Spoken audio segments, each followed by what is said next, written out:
Hello guys, मैं mister Dharmendra Kaur Gupta स्वागत करता हूँ स्टूडेंट केयर क्लासेस में। आज हम लोग बहुत बड़े अपडेट के साथ आए हुए हैं जो कि पाठ्यक्रम पर है, जो कि सिलेबस आप लोग का आ चुका है। क्लास 8 का जो सिलेबस है, क्लास 1 to 5 का जो सिलेबस है उसमें थोड़ी सी चेंजिंग करके सिलेबस को फिर से नए तरीके से लाया गया है। ठीक है, तो यहाँ सिलेबस जो है BPSC के द्वारा लागू किया गया है, इस बात को ध्यान रखिएगा। तो यहाँ पर क्या है, थोड़ा सा इस बार जो है ना थोड़ा सा चेंजिंग आ चुकी है। क्या चेंजिंग आई हुई उसको थोड़ा सा हम लोग जान लेते हैं बढ़िया से, क्या है चेंजिंग। आप लोग चेंजिंग यहाँ तो देखिएगा कि यहाँ पर साफ तौर से बोला गया है चेंजिंग में कि शिक्षा विभाग के अंतर्गत क्लास 1 to 5 के लिए अध्यापक के लिए यहाँ पर जो है कि यहाँ पर जो भाषा में आपको क्या है, भाषा में जो है इसको 2 पार्ट में बांट दिया गया। पहले 3 पार्ट में बांटा गया था, अब ये 2 भाग में बांट दिया गया है। और प्रश्नों की जो संख्या है वो 150 कर दी गई है। कितनी कर दी गई है? 150, जिसमें पहले में 30 हो जाएगा और दूसरे वाले पार्ट में जो हो जाएगा वो 120 हो जाएगा। और इसकी अवधि जो है वो 2 घंटे 30 मिनट है, यानी कि 150 मिनट की समय भी दे दी जा रही है। यानी प्रत्येक क्वेश्चन पर 1 मिनट आपको क्वेश्चन है और कुल अंक भी 150 के रहेंगे। तो सबसे पहले बात है कि इसको 2 भाग में बांट दिया गया है, जिसमें पहले पार्ट में जो है कि अंग्रेजी और हिंदी दोनों हैं। अंग्रेजी कुछ होंगे और हिंदी बहुत ज़्यादा होंगे मैक्सिमम। और हिंदी को लेकर आप हिंदी में चूज कर सकते हैं, आप हिंदी लेना चाहते हैं, उर्दू लेना चाहते हैं या बांग्ला लेना चाहते हैं, आप कोई भी चूज कर सकते हैं। कम से कम इस पेपर 1 में आपको जो है ना, यानी पार्ट 1 में आपको 30% अंक लाने जरूरी हैं। कितने लाने जरूरी हैं? तो 30% अंक लाने आपको जरूरी हैं। तो 30% यहाँ पर अंक आप लोग को लेने बहुत ज़रूरी हैं, याद रखिएगा। यहाँ पर 30% अंक दिए जा रहे हैं।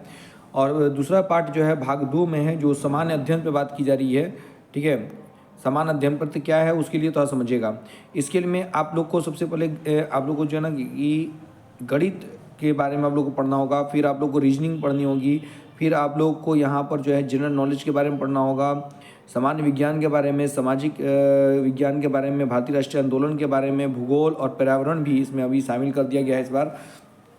और ये जितने भी पाठ्यक्रम लिए जाएंगे वो SCRT यानी स्टेट वाले और NCERT दोनों को मिला कर लिए जाएंगे। तो आप लोग को दोनों पढ़ने होंगे, SCRT पढ़ने होंगे और NCERT पढ़ने होंगे। अब यहाँ पर देखने वाली बात यहाँ पर यह है कि इसमें से जो है कि निगेटिव मार्किंग को हटा दिया गया है। निगेटिव मार्किंग नहीं रखी गई है इस बार भी, जिसे अतुल प्रसाद सर बोले थे कि निगेटिव मार्किंग अगले वाले से रहेगी, लेकिन नहीं होगा। और यहाँ पर MCQ दिया गया है। MCQ का मतलब समझिएगा मल्टीपल चॉइस क्वेश्चन। यहाँ पर 1 से अधिक उत्तर भी रहेंगे। जो 5 क्वेश्चन पिछले बार देखे गए कि 5 ऑप्शन दिए गए थे। कितने दिए गए थे? 5 ऑप्शन।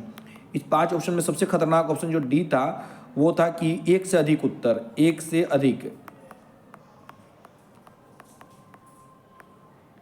1 से अधिक आंसर होगा। तो यही बहुत सारा खतरनाक आंसर था, जिसमें आप लोग को हमेशा इंडिकेट करना होगा जो आपका आंसर आ चुका है उसको देखने के साथ साथ कम से कम आपको एक बार और चेक करना होगा क्योंकि दूसरा आंसर भी नहीं आ रहा ना। जैसे खासकर ये मैथ में आप लोग को ज़्यादा परेशानी करेगा। तो नेगेटिव मार्किंग नहीं है। आप लोग अगर अपने लगाने के बाद अगर नहीं आ रहा है तो आप सारे कलर करके आइएगा अपने हिसाब से, अपने लक वाइज। और MCQ से ही MCQ हैं। तो और यहाँ पर थोड़ा सा और एक अलग दिया गया, अनुसूचित जाति और अनुसूचित जनजाति के लिए थोड़ा सा यहाँ पर अलग इंडिकेट करके दिया गया है। तो क्या इंडिकेशन है? बात वही है कि यहाँ पे भी 150 क्वेश्चन होंगे। 30 क्वेश्चन पार्ट 1 के लिए, पार्ट 2 के लिए 120 क्वेश्चन होंगे। 2.5 घंटे का समय होगा, 150 अंक के होंगे। इसमें भी वही सारे होंगे, अंग्रेजी और हिंदी।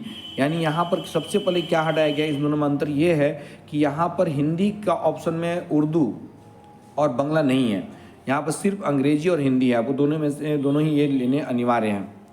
और यहाँ पर बाकी पार्ट 2 जो है एकदम सेम है। आपको प्राथमिक गणित है, मानसिक क्षमता है, प्रशिक्षण है, सामान्य जागरूकता है, सामान्य विज्ञान है, सामाजिक अध्ययन, सामाजिक विज्ञान है, भारतीय राष्ट्रीय आंदोलन है, भूगोल एवं पर्यावरण शामिल हैं इसमें। SCRT और NCERT से ये भी प्रश्न पूछे जाएंगे इनमें भी। और इसमें भी जो है कि MCQ ही क्वेश्चन रहेंगे। देख सकते हैं आप MCQ क्वेश्चंस रहेंगे। यहाँ पर जो बोला जा रहा है कि SCRT से संबंधित होंगे, लेकिन इस स्तर पर उम्मीदवार को न्यूनतम जो अपना क्वालिफिकेशन रखना है, मतलब कि पासिंग मार्क्स रखना है, वो सही रहना चाहिए।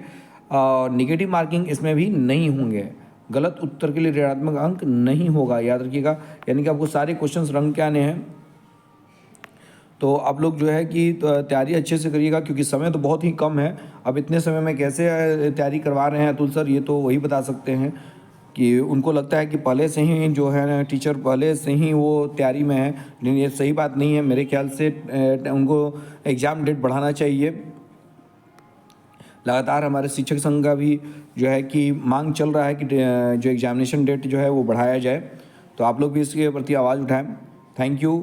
और अगर आप लोगों को समझ में अच्छा आया होगा और आप लोगों को अच्छा लगा होगा वीडियो, तो आप प्लीज़ इसको शेयर करें, लाइक करें और सब्सक्राइब करें। Thank you.